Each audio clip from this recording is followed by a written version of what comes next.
नमस्कार, मैं हूं आपके साथ इश्तियाक अहमद और आप देख रहे हैं आर्य न्यूज। स्वागत है आपका ख्याल आपका हमारे खास प्रोग्राम में। और आज ख्याल आपका में हम बात करेंगे ओमिक्रॉन और डेल्टा वेरिएंट जो मिक्सअप हुआ है उसको नया वेरिएंट भी नाम दिया गया। और इसके अलावा और आज देश भर में और दुनिया भर में क्रिसमस का त्योहार मनाया जा रहा है। और क्रिसमस और ओमिक्रॉन वेरिएंट के बीच अब कैसा लोगों में माहौल है। और आज क्रिसमस है और क्रिसमस पर गिरजाघरों को खूबसूरती के साथ सजाया गया।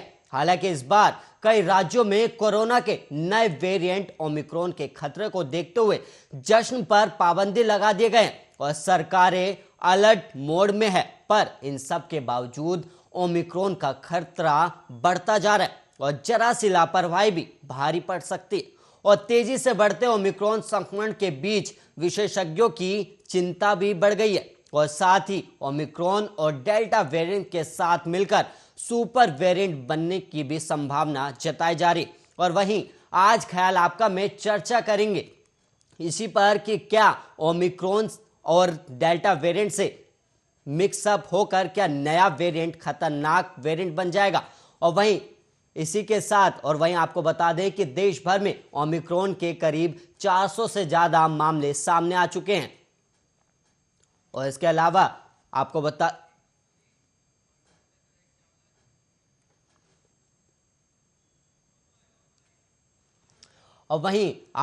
दें कि देश भर के करीब 17 राज्यों में ये ओमिक्रॉन वेरिएंट फैल चुका है। और इसके अलावा आपको बता दें कि देश भर में लगातार ओमिक्रॉन के मामले बढ़ते जा रहे हैं। और आज ख्याल आपका में चर्चा करेंगे, पर उससे पहले एक बार जायजा लेंगे यूपी का, जहां जश्न पर पाबंदियां और ऐसे में ये प्रतिबंध कितना सफल है और ये जानने की कोशिश करेंगे। और इसी के साथ हमारे सहयोगी शाहिद मंसूरी जुड़ गए हैं। शाहिद मंसूरी जी, कैसा माहौल बना हुआ है? मैं आपको बताना चाहूंगा कि आज जो है 25 दिसंबर है और 25 दिसंबर के दिन जो है वह दिन मनाया जाता है। बड़ी हर्ष उल्लास के साथ ये दिन मनाया जाता है। और आप मेरे पीछे साफ तौर से देख सकते हैं कि किस तरीके से जो है लोग अपना जो है इस 25 दिसंबर की सेलिब्रेट करते नजर आ रहे हैं। और आप अंदर कह सकते हैं किस तरीके से लोग एक दूसरे को मुलाकात कर रहे हैं और उन्हें बधाइयाँ दे रहे हैं। और पूरी तरीके से आप जो है सब देख सकते हैं कि किस तरीके से जो है चर्च को सजाया गया है और चारों तरफ जो है ना एक खुशी का माहौल है। लोग कहीं न कहीं डरे हुए सहमे हुए नजर जरूर आ रहे हैं ओमिक्रॉन को लेकर, लेकिन बराबर वो रेगुलरली जो है अपने इस पर्व को जो है मनाने में जुटे हुए हैं। आप मेरे पीछे साफ तौर से देखते हैं कि किस तरीके से जो है लोग एक दूसरे की सेल्फी नजर लेते हुए नजर आ रहे हैं। और इसी के साथ मैं आपको दिखाना चाहूंगा कि किस तरीके से जो है यहाँ पर जो है ट्रेन हो चुकी है। लोग जो है बाहर अपना जो है एक दूसरे को जो है बधाइयाँ देते नजर आ रहे हैं। और आप सुन भी रहे होंगे कि किस तरीके से जो है ढोल नगाड़ों के साथ जो है लोग अपने आपको जो है ना सेलिब्रेट करते नजर आ रहा है। अब मैं आपको बाहर का नज़ारा दिखाने जा रहा हूँ कि बाहर किस तरीके से जो है लोग एक दूसरे को बधाइयाँ देते नजर आएंगे। और यहाँ किस तरीके से ढोल नगाड़ों की आवाज़ में जो एक दूसरे को काफी उत्साहित करती है कि हमें चीज नहीं मिला हुआ है, लेकिन लोग फिर भी अभी जो है ना एक दूसरे को आ रहे हैं।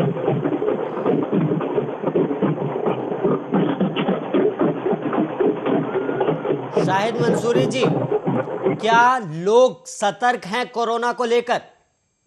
जी, मैं आपको ये बताना चाहूँगा कि जिस तरीके से जो है कोरोना महामारी का वक्त चल रहा है और ओमिक्रॉन जैसी जो है खतरनाक बीमारियाँ दोबारा से पैर पसार रही हैं, तो इस तरीके से अगर देखा जाए तो चर्च के अंदर कोई ऐसी फैसिलिटी नजर नहीं आ रही है जो लोगों को सतर्क करते नजर आ रहे हैं, या फिर कोई इस तरीके से मास्क का प्रयोग कर रहा है या फिर सैनिटाइजर का उपयोग कर रहा है।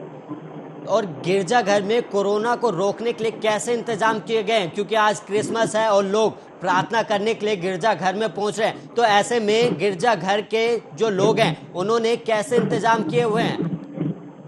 जी, मैं आपको बताना चाहूँगा कि गेट के पास जो है पुलिस जो है तैनात है, लेकिन वो पुलिस सिर्फ इस तरीके की देख कर रही है कि कौन आ रहा है कौन जा रहा है। लेकिन जहाँ तक ऐसा देखा जाए तो चर्च के बाहर भी या चर्च के अंदर भी इस तरीके की कोई भी व्यवस्था दिखाई नहीं दे रही है आने वाले खतरों को जो है रोक सके। शायद मंसूरी जी, मैं चाहूंगा कि आप वहां पर मौजूद लोगों से बातचीत करिएगा। जी, और वहीं आपको बता दें कि देश जी भर में आपका नाम?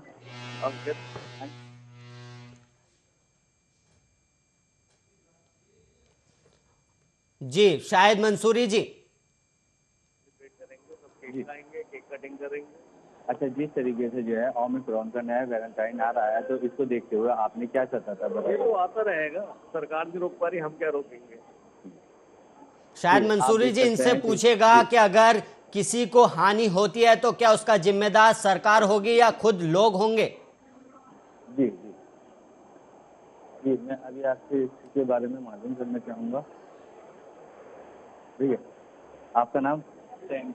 सैम जी, जिस तरीके से कोरोना महामारी चल रही है, तो इसका जिम्मेदार कौन होगा? आम जनता होगी या फिर सरकार होगी? जिस तरीके से अब यहाँ पे चर्च के अंदर इतनी भीड़ लगी हुई है, अच्छा, तो इसके लिए आप आम जनता को दोषी ठहराते हैं? कोई तो पालन कर नहीं रहा वैसे मास्क। अच्छा, जिस तरीके से आज जो है 25 दिसंबर है, तो इसका जो है आप किस तरीके से जो है एंजॉय कर रहे हैं, या फिर आप इस खुशी को जाहिर करना चाहते हैं? बीमारी का भी डर है। अच्छा, आप जनता को क्या संदेश दें? जी, और वहीं आपको बता दें कि ओमिक्रॉन का लगातार मामले बढ़ते जा रहे हैं और देश भर में लगातार 400 के पार मामले सामने आ चुके हैं और देश में करीब 17 राज्यों में ओमिक्रॉन वेरिएंट फैल चुका है। और इसी पर चर्चा के लिए हमारे साथ आईएमए के राष्ट्रीय जॉइंट सेक्रेटरी और दिल्ली मेडिकल काउंसिल के vice president doctor Naresh Chawla ji जुड़ गए। डॉक्टर नरेश चावला जी, बहुत बहुत धन्यवाद आपका आर्य न्यूज पर जुड़ने के लिए। जी डॉक्टर नरेश चावला जी, आज लोगों में क्रिसमस को लेकर उत्साह भी है, लेकिन एक तरफ कोरोना का खतरा भी है और ऐसे में लोग लापरवाह भी नजर आ रहे हैं। ऐसे में आपकी प्रतिक्रिया चाहूंगा। All over western world including America और यूरोप में पूरी तरीके से आप जानते हैं कि उन देशों में जश्न ज्यादा होता है। जी। क्रिसमस से लेके न्यू ईयर तक प्रैक्टिकली महीने के जो साल के लास्ट 8-10 दिन होते हैं वो अच्छी तरह मनाते हैं, लेकिन वहाँ की गवर्नमेंट्स ने उनका पूरा ये प्रोग्राम कैंसिल कर दिया है। जहां तक हमारे देश की बात है, जी क्रिसमस हमें अच्छी तरह मालूम है कि लोग काफी हर्षोल्लास से मनाते हैं और क्रिश्चियंस तो मनाते हैं, इवन दूसरे लोग भी अच्छा खासा जश्न में ज्वाइन करते जी। हैं। तो आपका ये पूछना कि लोग बाग कितना मनाएंगे और कितना नहीं मनाएंगे, जहां तक मैं दिल्ली का जानता हूं, दिल्ली में सब किस्म की गैदरिंग्स बैन कर दी जा चुकी हैं, लेकिन तो भी जो आम जन है वो आम जन सोचता है कि भाई पहले ही 2 साल से मायूसी चल रही है, थोड़ा मायूसी कम हुई थी सेकंड वेव के बाद, तो हम क्यों ना मनाएं। तो इन लोगों को मैं इतना ही अपील करूंगा, आप त्योहार तो जरूर मनाइएगा, खुशी मनाइएगा, इतना खुशी होगी कि ये काम आप अपने घर में बैठ के कीजिएगा, क्रिसमस मनाइएगा। भीड़ भाड़ करने से कोई नुकसान हो सकता है, क्योंकि ओमाइक्रॉन, इश्तियाक अहमद जी, हमें भूलना नहीं चाहिए कि बहुत बुरी तरह फैल रहा है जी और देखते देखते पहला केस 1 दिसंबर को हुआ था, अब 400 हो गए हैं। 400 जी तो डायग्नोज्ड हैं, थिंक ऑफ मैनी मोर जो डायग्नोज नहीं हुए हैं। और चूंकि ये भी कहा जा रहा है कि 70% ओमाइक्रॉन का इन्फेक्शन एसिम्टोमेटिक हो जाता है। एसिम्टोमेटिक का मतलब मरीज को पता ही नहीं चलता।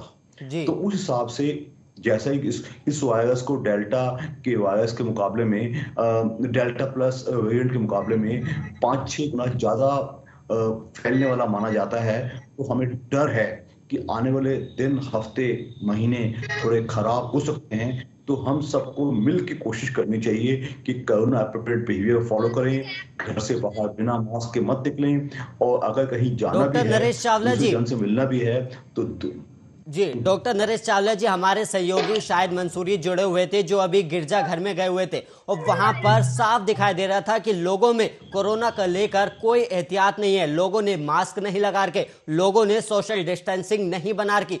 तो ऐसे में सवाल यह है कि ये कितना खतरनाक और कितना प्रभाव डालेगा आम लोगों पर। देखिए, जो अभी तक की इंफॉर्मेशन है उसके हिसाब से जो ये ओमाइक्रॉन वेरिएंट है ये ज्यादा खतरनाक नहीं माना जा रहा, लेकिन ये कब खतरनाक बन जाएगा, चूंकि हमारा देश बहुत बड़ा देश है, नंबर ऑफ केसेस लाखों की जा सकते हैं और एडमिशंस भी उसमें कुछ होने शुरू हो जाएंगे। तो वही स्थिति रिपीट ना हो जाए जो सेकंड वेव में थी। तो इसलिए हमें प्रिवेंटिव स्टेज पे ही इसको रोकना चाहिए। प्राइमरी केयर यानी कि हम चाहते हैं कि हॉस्पिटल्स या हॉस्पिटल जाने का या आईसीयू जाने का नंबर ही ना आए, लोग बाग इसको प्रिवेंट करें। उसके लिए बहुत जरूरी है कि वो जो एहतियात करना कोरोना प्रोटोकॉल फॉलो करना हर लेवल पे। ये बात आपके टीवी के माध्यम से मैं लोगों को बार बार कहना चाहता हूँ कि ये कोई मजाक नहीं है। जब हो जाएगा तब आप रोएंगे, तब हॉस्पिटल एडमिट होना पड़ेगा, मौतें होंगी। उससे कहीं बेहतर है कि हम ओमाइक्रोन को प्रिवेंट करें, उसको फैलने ना दें। तो उसके लिए कोरोना अप्रोप्रिएट बिहेवियर फॉलो करना और वैक्सीनेशन लगवा के अपने आप को सशक्त बनाना, यही चीजें ज्यादा जरूरी हैं। डॉक्टर नरेश चावला जी, एक अमेरिका से जो स्टडीज सामने आए उसमें यह सामने आया कि डेल्टा और ओमिक्रॉन से एक वेरिएंट नया बना है जिसका नाम डोलमिक्रॉन रखा गया है, लेकिन अभी उसके नाम की पुष्टि नहीं हुई है। तो क्या ये घातक साबित हो सकता है? 100% हो सकता है। मैं बता दूं इश्तिहाक अहमद कि इस वायरस में बहुत स्मार्टनेस है। नेट देखो, अब नेट आ रहा है या नहीं आ रहा है? से अपने आप को बदलता है, वो खतरनाक रूप कभी भी ले सकता है। तो लोग वाक का खाली इस बात की तसल्ली कर लेना कि हमने टीका लगवा लिया है तो हम बच जाएंगे, हम क्योंकि पहले उसको तो हम बच जाएंगे। तो ये हमें लगता है बाई मई जून 2022 ये कम भी हो जाएगा, लेकिन उससे पहले जो तीसरी लहर की फॉर्म में ये हमारे देशवासियों का या आम जन का जो नुकसान कर सकता है, उससे बचने के लिए हमें हर भरसक प्रयत्न चाहिए। आम आवाम को समझाना चाहिए कि कोरोना एप्रोप्रिएट बिहेवियर फॉलो करना ही सबसे बड़ा इलाज है और उसको हमें बाखूबी करना ही चाहिए। लोगों का बेपरवाही का और लापरवाही का एटीट्यूड काफी नुकसानदायक साबित हो सकता है। डॉक्टर नरेश चावला जी, सरकार तो सतर्क हो गई लेकिन लोग सतर्क नहीं हो रहे, ऐसे में आपकी प्रतिक्रिया चाहूंगा।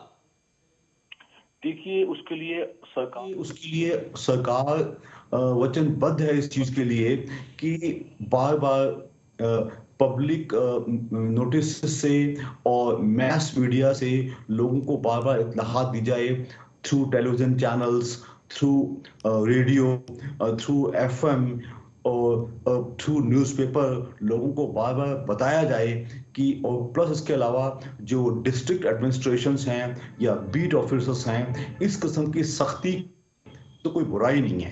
क्योंकि मुझे याद है सेकंड लहर में भी हम जनवरी के आसपास बड़े खुश थे, कुछ नहीं हो रहा, और फिर जो अप्रैल मई में हुआ हम सब जानते हैं। तो ऐसी स्थिति दोबारा ना होने दें, उसके लिए हमें सब भरसक स्टेप्स हर लेवल पे, एनजीओज के थ्रू, बीट ऑफिसर्स के थ्रू, डिस्ट्रिक्ट एडमिनिस्ट्रेशन के थ्रू हमें करना चाहिए। और जहां तक मीडिया का जो रोल है वो बहुत इंपॉर्टेंट है। मीडिया डराए भी नहीं, लेकिन मीडिया लोगों को एहतियात करे। उसको हम लोगों को ये बताना कि इस किस्म की जीवन शैली जाए तो जितने मर्जी ओमाइक्रॉन या कोरोना आते रहें, हम बच सकते हैं। तो बचाव, कहते हैं बचाव ही बड़ा इलाज रहे, ऐसी कोशिश हम सबको करनी चाहिए। जी डॉक्टर नरेश चावला जी, ओमिक्रॉन अभी तक खतरनाक नहीं माना जा रहा है लेकिन संक्रामक ज्यादा माना जा रहा है। तो ऐसे में जो वायरस आया कोरोना, वो समय समय पर नया वेरिएंट आ रहा है उसका, तो क्या ऐसे में आने वाले समय में इससे भी डेल्टा वेरिएंट से भी ज्यादा खतरनाक कोई वेरिएंट सामने आ सकता है?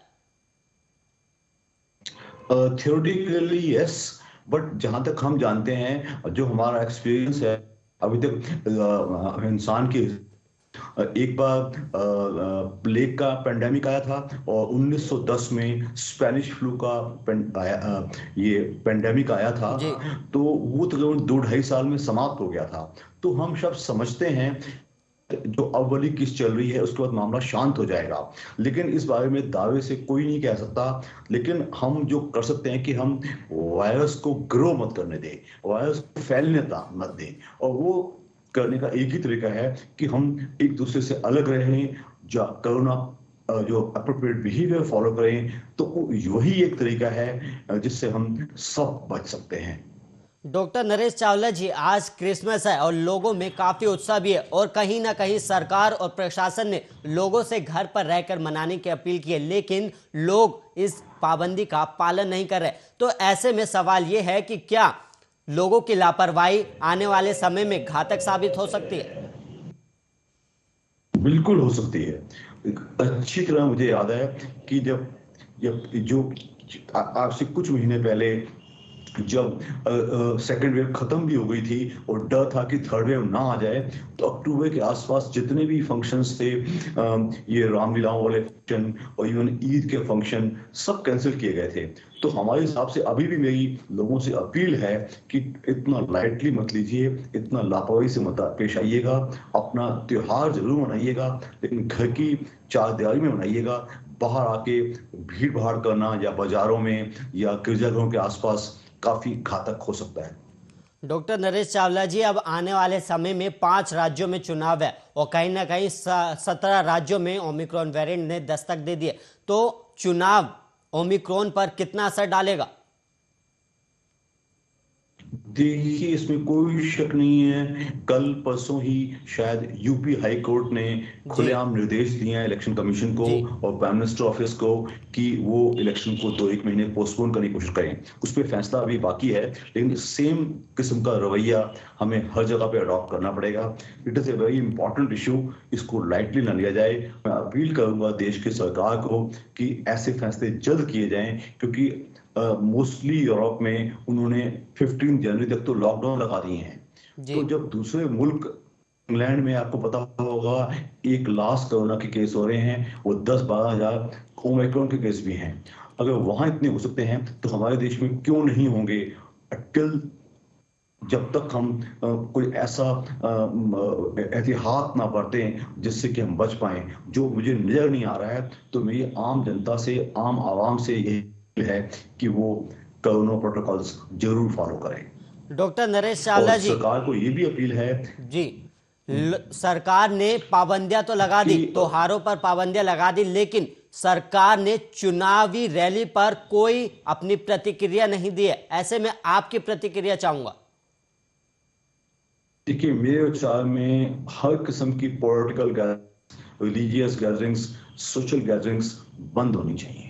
चाहे उसमें धारा 144 लगाई जाए या कर्फ्यूज लगाए जाए या लॉकडाउन, तो ये बहुत ही बड़े मेजर होते हैं जिससे नुकसान बहुत होते हैं। तो मैं जनता को अपील करूंगा कि ऐसा बिहेवियर ना करें जिससे कि सरकार मजबूर हो जाए, ऐसे हालात पैदा कर दिए जाए जिससे कि दोबारा से लॉकडाउन का नंबर आए या नाइट कर्फ्यूज का नंबर आए या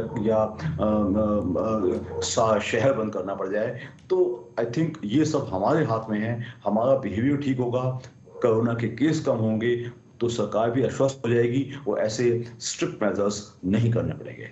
डॉक्टर नरेश चावला जी, भारत जैसे विशालकाय देश में जहां एक बड़ी आबादी है और यहां अगर ओमिक्रॉन वेरिएंट बेकाबू हुआ, तो आपको क्या लगता है कि औसतन कितना समय लगेगा इस वेरिएंट की गति कम होने में? देखिए, पहली बात तो हम चाहते हैं कि ये कम से कम गति प्राप्त करे, केसेस रुक जाएं। तो जिसका कि डर माना जा रहा है कि बाई एंड ऑफ जनवरी या फरवरी तक के पूरे पूरे फुल ब्लूम में आ जाएगा। उसके बाद कम से कम जब मेजर्स किए जाते हैं तो एवरेज कम से कम 2-3-4-5 हफ्ते लग जाते हैं उसको कंट्रोल करने में। तो मैं कहूँगा कि ऐसी नौबत ही ना आए कि ये बहुत ज़्यादा फैले। हम सबको मिलकर ऐसी कोशिश करनी चाहिए कि ये ज़्यादा फैल ना पाए। अब उसके बाद जब एक बार फैलेगा या नहीं फैलेगा, उसके बाद क्या होना है वो तो बात की बात है, लेकिन आज की तारीख में इसको प्रिवेंट करना ही हमारी ताकत लगनी चाहिए। जी, डॉक्टर नरेश चावला जी, जो भी अभी स्टडी सामने आई है उसमें करीब 70% जो ओमिक्रॉन वेरिएंट से ग्रसित हुए उनमें कोई लक्षण सामने नहीं आए थे। तो ऐसे में लोगों को कैसे पता चलेगा कि वो ओमिक्रॉन वेरिएंट से ग्रसित है? देखिए, इसमें कोई शक नहीं कहना जी कि ये वायरस है, ये अदृश्य है। और जो ये लास्ट वेरिएंट आया है ओमिक्रॉन, इसमें कोई शक नहीं है कि 70% को कोई सिम्टम्स ही नहीं आते।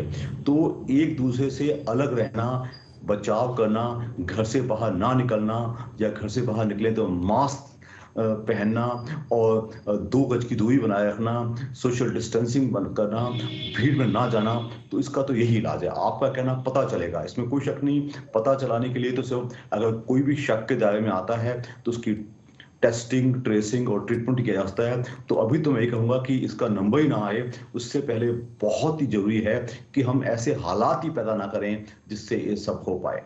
जी, डॉक्टर नरेश चावला जी, आपका बहुत बहुत धन्यवाद हमारे दर्शकों को और हमें जानकारी थैंक यू। देने के लिए कि कैसे हम ओमिक्रॉन वेरिएंट से बचें। और वहीं आपको बता दें कि देश भर में लगातार ओमिक्रॉन वेरिएंट के मामले बढ़ते जा रहे हैं। और वहीं आपको बता दें कि देश भर में कुल 400 से ज़्यादा केसेस सामने आ चुके हैं और करीब देश के 17 राज्यों में ओमिक्रॉन वेरिएंट फैल चुका है। और वहीं हमारे साथ डॉक्टर जुड़े थे नरेश चावला, जिन्होंने बताया कि लोग अपने घरों पर रहें और वहीं अपनी प्रार्थनाएं करें और लोगों से भी मास्क और सोशल डिस्टेंसिंग की अपील की गई है। और सरकार भी लगातार कोरोना प्रोटोकॉल का पालन करने की अपील कर रही है। और ख्याल आपका प्रोग्राम में आज इतना ही और देश और दुनिया की तमाम खबरों के लिए आप बने रहिए आर्या न्यूज़ के साथ।